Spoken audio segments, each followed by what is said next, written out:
With each passing day, the UK's misery is only increasing. It is the second most affected country in the world due to the pandemic. Now, Britain faces its worst economic collapse in 300 years. The United Kingdom's economy is collapsing. The coronavirus is behind the economic seizure. The Bank of England says the economy will fall by 14% this year. Is this Britain's worst ever?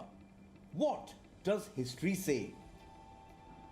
Among the dust-gathering files, the UK's central bank found a similar event that literally put the economy in a deep freeze. It was the Great Frost of 1709. So this collapse is the worst in 300 years. Prime Minister Boris Johnson has a tough task.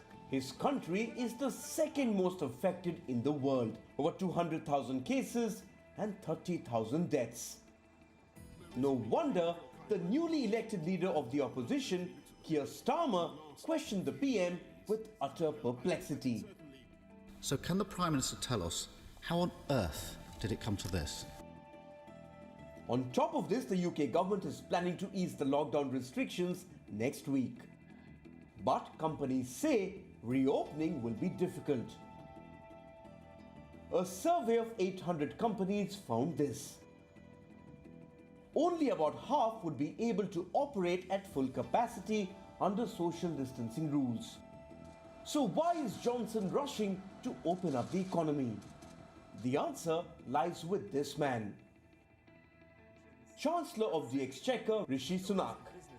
He has spent over £8 billion to save 6.3 million jobs at some 800,000 firms. And this is just one of the many schemes announced to cushion the economy. So the government is running low on funds, both to fight the pandemic and to rescue the economy. Mr. Speaker, I can certainly tell him that the government has absolutely no intention of returning to the A word, which I won't quote. That is not going to be our approach. The A word is austerity, which could lead to lower government spending on social schemes, a risk that Johnson and Sunak can't afford to take. Unemployment will rise above 9% by the end of this year. Right now, it's over 4%.